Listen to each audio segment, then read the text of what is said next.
नमस्कार दोस्तों, स्वागत है आपका बी ब्लेस्ड में। दोस्तों, आशा करता हूँ आप सभी अच्छे होंगे। अगर आपकी जिंदगी में कोई भी समस्या है, चाहे वो आपकी निजी लाइफ हो, करियर, लव, रिलेशनशिप या शादी विवाह से संबंधित हो, तो आप हमारे एक्सपर्ट एस्ट्रोलॉजर से संपर्क कर सकते हैं। अधिक जानकारी के लिए डिस्क्रिप्शन बॉक्स को चेक कीजिए। आज की वीडियो में हम बात करेंगे नवंबर 2022 का मेन राशिफल क्या रहने वाला है। कार्य क्षेत्र, करियर के दृष्टिकोण से देखें तो दशम भाव के स्वामी बृहस्पति महाराज वक्री अवस्था में प्रथम भाव में स्थित है। यह स्थिति आपको कर्मठ बनाएगी और आपकी नौकरी में आप काफी बेहतर कर पाएंगे। आपको अपने काम का और अपने कर्तव्यों का बोध रहेगा और काम के प्रति लापरवाही नहीं बरतें, जिससे आपका प्रदर्शन बहुत अच्छी स्थिति में आएगा।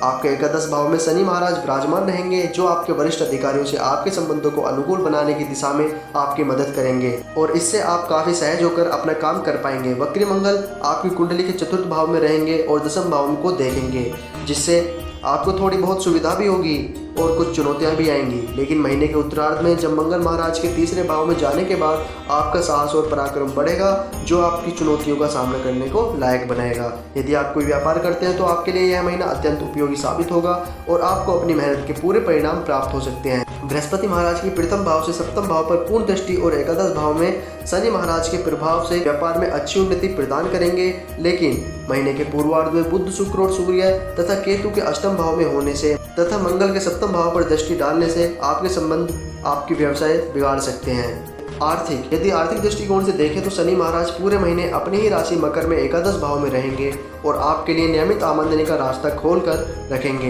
यानी कि पैसे की वजह से आपको कोई काम नहीं रुकेगा और आपके सभी काम चलते रहेंगे। छठे भाव के स्वामी सूर्य देव के महीने के पूर्वार्ध में आपके अष्टम भाव में होने से आप कर्ज चुकाने में कामयाब हो सकते हैं। आप पूरा प्रयास करेंगे कि यदि आपके पास कोई पुराना कर्ज या लोन है तो उसे खत्म कर दिया जाए।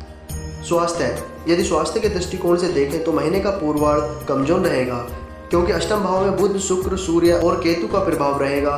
मंगल महाराज भी चौथे भाव में बैठकर सप्तम भाव को देखेंगे। यह सभी ग्रह स्थितियां आपके स्वास्थ्य को प्रभावित करेंगी और आपके पेट में दर्द, पेट में गैस, जलन, अपच, एसिडिटी जैसी समस्याएं परेशान कर सकती हैं। लेकिन सूर्य, बुध और शुक्र के अष्टम भाव से निकल जाने के बाद काफ़ी अच्छी स्थिति हो जाएंगी और स्वास्थ्य समस्याओं में सुधार होगा।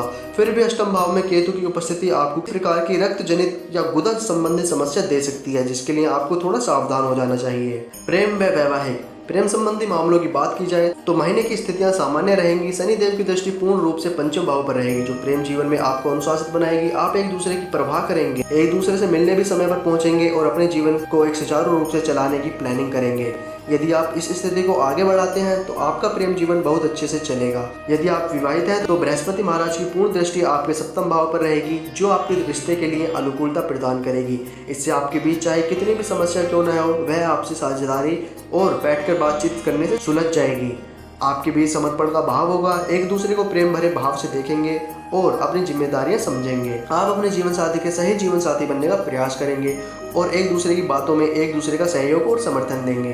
पारिवारिक, दूसरे भाव में राहु महाराज की उपस्थिति पारिवारिक की स्थिति से आपको थोड़ा अलग बनाएगी। अष्टम भाव में बैठे बुध, शुक्र और सूर्य तथा केतु के प्रभाव के कारण आपका मन अपने कुटुंब के लोगों से खट्टा हो सकता है और किसी बात को लेकर सभी कुटुंबजनों में आपस में कहासुनी हो सकती है और परिवार का माहौल बिगड़ सकता है। लेकिन यदि धैर्य रखेंगे और स्थितियों को समझेंगे तो आपसी बातचीत से रास्ता निकलने की कोशिश करेंगे तो वाद विवाद में कमी आएगी।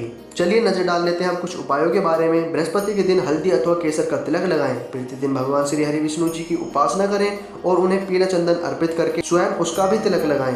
ब्राह्मणों, विद्वानों और विद्यार्थी को प्रणाम करें और उनकी सेवा करें या उन्हें भोजन कराएं अथवा पाठ्य सामग्री भेंट करें। अपने घर में सुख, शांति और समृद्धि प्राप्ति के लिए घर में हवन कराएं अथवा श्री सत्यनारायण भगवान जी की कथा कराएं। अगर आप चैनल पर पहली बार आए हैं तो चैनल को सब्सक्राइब अवश्य करें। मिलते हैं आपसे नेक्स्ट वीडियो में, तब तक के लिए धन्यवाद।